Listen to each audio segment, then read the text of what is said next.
buddies, hello and welcome to another episode of AC, that's me, Talking Bowls, and thank you for joining me on this lovely Wednesday. First of all, I need to start with an apology. Some of the more eagle-eyed bowls buddies out there will have noticed that there wasn't a Bowlers World Archive programme on Monday. Unfortunately, it was one of those situations where life gets in the way and I had to go to the dentist and have some work done, and I wasn't really feeling up to doing a video, so many apologies. I know lots of you like that particular slot that I do, but unfortunately it'll just have to take a back seat this week, and I will get back on track next week. Please forgive me. So, welcome guys. Remember, if you enjoy these videos, please hit the like button, and if you're not already a Bowls buddy and a member of this wonderful community of ours, please hit the subscribe button. It's absolutely free of charge, and don't forget to hit the notification bell for notifications of new content on the channel, which is usually 3 times a week, unless I have severe toothache, and then it's only twice. So, to be honest with you, not a lot's happened in the bowls world since we last spoke. Obviously, I think we are, as a collective, waiting for Boris to tell us his route map out of lockdown, hopefully for the last time, and when we can expect to get bowling again. The general consensus that I'm picking up is that we think by the end of May we may be in a situation where we can play bowls again, or at least play outdoor sports. Whether that's organised or just practice or whatever, I don't know. Who knows? Only Boris knows.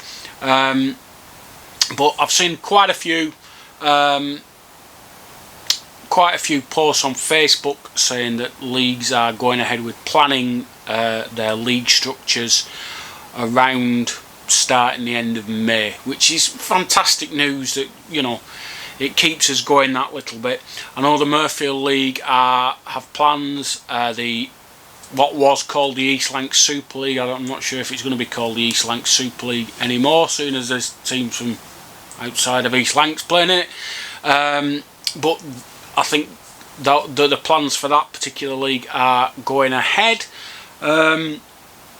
And as I said in last week's episode, lots of competitions are advertising and are already full. Hopefully, fingers crossed, with the plans to get playing later on in the summer, which is all we can hope for really, and gives us something just to keep our hopes up and keep us motivated at this pretty crappy time. The other thing that I saw on Facebook the other day, and a sad post more than anything, is there was a green in Crewe, the Hop Pole, which I've never played on, but I remember as a young lad seeing adverts for competitions on there, and apparently it's closing after 120 years of being in existence, which is absolutely horrible news for the people that play there, and bad news for the game in general. It's another nail in the already pretty tightly nailed down coffin lid of Crying Green Bowls, and it's just sad that, you know, I think it's Punch Taverns who own it. They've decided they're going to close it down after 120 years. Not a lot I can say about it, apart from I feel really sorry for everyone involved with the club, and I'm sure that you're fighting to keep it open. And on a personal note, if I can do anything to help by advertising your cause on this programme, please feel free to get in touch, leave comments, email me, get in touch on Facebook, and I will try and highlight any issues that any clubs out there are facing. If I can get it to a wider audience, absolutely fantastic, and hopefully we'll be able to get through these tough times together and maybe not see a plethora of clubs close after the success that Laura Hassoun had with her campaign in Leeds. You know, hopefully we can keep these greens open. I'm not going to do a specific comments corner this week. It's going to be quite a short video, this. There's been lots of comments on the Mark Dawes interview episode. I think it was really well received. I think I said at the time I had so much fun doing it.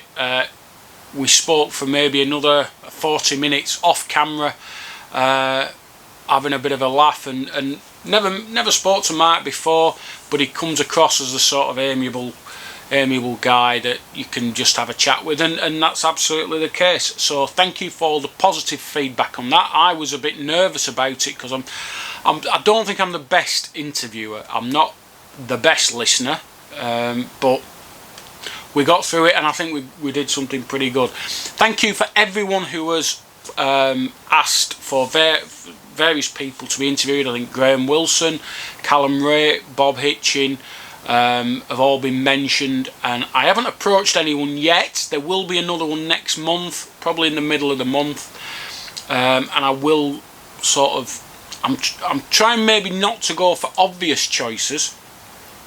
I'd like to get a different view of the game if I can, but we'll see where we get to. I haven't made my mind up about who I'm going to ask, but I'll come up with somebody, ask somebody, and hopefully we can have another good 40-minute or so natter about bowls and what goes on in it. The other thing was on the last week's Bowlers World episode. I spoke about the £1 a year affiliation fee that had been knocked back again, and again most comments on that episode were pretty positive and in agreement about it, and I just want to pick out two comments. They're both pretty long, but I think they're worthy of comment. The first one is from Mark Hadstead. Andy, you're spot on. If you're a member of a golf club, from your membership fee they have to pay for each player a fee to the English Golf Union. I think it's roughly about £10 per player per year, and the club pays it. Absolutely right. It basically goes to pay for your handicap and everything else that goes with it. I have got some experience of that, joining a golf club, and that is part of the membership fee. £10 goes straight to the English Golf Union. I think it's still called English. It might just called English Golf now. It covers all sorts of things, from safeguarding handicaps, county matches, to running junior training days. Absolutely correct. The BCGBA need to do the same, and don't need to ask as long as it's a reasonable amount, say £3. £3 full pounds. Continue to charge the club fee and a new registered player fee, and aim to raise an extra £300,000 per year from what's taken in now. Use half the money raised each season for grassroots stuff, general running costs, loans, junior programmes, development of foam bowls for schools. What a fantastic idea. That is something I have been mulling over for several months now, and I've actually tried to get in touch with a company that might be able to make them. Not really getting anywhere, unfortunately, because they tend to be abroad, and anyway, but that would be a fantastic thing. High density foam crown green bowls for use in a sports hall. Then schools can happily play. It can be an all year round sport. It doesn't have to be just summer, and you can do it in a sports hall. I think that's a fantastic idea. High density foam bowls. For example, use the rest to organise a proper competition tour with streaming. For example, have 6 regular events with decent prize money with a merit table. The Road to Blackpool, for instance, to qualify for finals day. Sky love a Road to Somewhere merit table. They do indeed. The Road to Dubai, for instance. The Waterloo and All England can be standalone events like the FA Cup. Bowls needs a Barry Hearn type character to bring it into the 21st century. Yes, it absolutely does. And unfortunately Barry Hearn wouldn't touch our game with a barge pole if he could still find one. Yeah, he would like to have control, and I don't think Barry Hearn would get it. I know in the Bowlers World I was going to review on Monday, there was a situation where the Bass, due to television constraints, was going to clash with the All England final day, and there was a standoff between British Crown Green and Granada, and Granada were basically saying, look, we're happy doing what we're doing. If you don't want it to go ahead, if you're not happy with the Bass sponsorship, just say so. We'll go somewhere else. We'll take our money away. And that was the situation. All there was, you know, it was too late for the All England to be altered, to be moved, because we're like an oil tanker. BCGBA and Crown Green Bulls, like an oil tanker. It takes us the absolute age to change anything. And there was no chance that the All England was going to get changed, and there was no chance the Bass was going to get changed. So there was this terrible standoff. It all got sorted out eventually. The Bass took place on the same day as the All England, and I think a few years earlier or later, I can't remember just which, the final of the County Championship and the final of the Bass Masters was on the same day. So planning has never been the best idea. So that was a positive comment about paying a fee and how it could be used, and I think they're absolutely fantastic. I love people that put thought into things, and that's the sort of thing you could do really easily.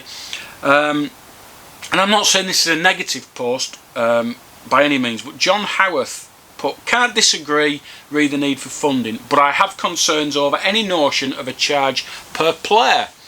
BCGBA are not going to issue 80,000 invoices and get 80,000 payments. They're going to take the club's annual membership data and bill the clubs, not the individual. Whether, if or how clubs then recoup from members is a matter for the club and its members. The difference therefore would be that clubs no longer all pay the same, but are charged on the basis of their membership. This effectively punishes those clubs who go out to recruit new players.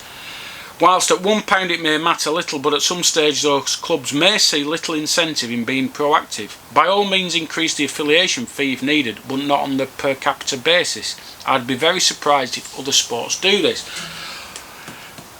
Personally, I see a payment every 12 months by each player should be something that happens as standard. And at the minute, or the way that Crown Green Bulls has been in the past, the simplest way would be for all the clubs to say, right, we've got 30 members, so we'll forward £30 onto British Crown Green, and the members will pay an extra £1 to us a year. And there's a few problems with that. Obviously, John sees that as a problem for clubs that have a large membership. He thinks that's almost a punishment. I don't necessarily agree with that. I just think that would be the simplest way for it to be collected. But for instance, I'm a member of 2 Bulls clubs, so I would pay 2 lots of membership, and I know there's people that are members of 4 and 5 Bulls clubs. They will pay 4 lots of annual membership to British Crown Green, and to be honest with you, that's not a problem. I wouldn't mind that. But then, you know, the person that only plays for 1 club just pays 1 membership. The simplest way I think it could work, and as with everything, it's online. British Crown Green have already gone down this Bulls membership platform. You log in January,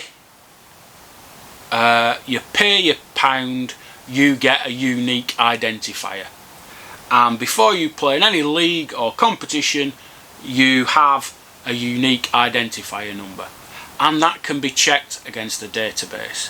If you're running a competition, you have an open competition certificate. That certificate should give you access to that database so that you can check the numbers. Leagues, when the clubs give you their teams, their affiliated members, that could be easily checked against the database that's in place. I don't see it as a massive technical issue. Most leagues now use some sort of software that could easily integrate checking numbers with a known database. Absolutely, that's straightforward. So I think the onus should be on each player to renew their membership every year, if it ever happened. You know, you have the month of January to do it, and if you don't do it by the end of January or whatever, your membership lapses. Maybe it costs you double to renew your membership after the initial entry period, because it has to be reset. I don't know. I'm just thinking aloud there. But yeah, I can see the issue with clubs wanting, you know, not wanting to collect the money, and it's another thing to go on the secretary or the treasurer. So the emphasis should be on each player. Now, might not be easy for some of the older end maybe to get round that, but I'm sure that there's ways and means for, you know, if each club secretary wanted to help them, then they could, and there's ways to do things. It's really simple, but without an influx of money, I think our governing body is going to struggle anyway. Whether it be each club, I mean, the trouble with just having the club paying a membership fee to British Crown Green is those clubs that do have a lot of members, in effect each member's paying a very small amount to British Crown Green, and those that only have, say, 10 members are paying quite a big amount in comparison. And really we should all be equal in a governing body. And you say, you know, this probably doesn't happen in other sports. Well, I mean, I've already talked about golf.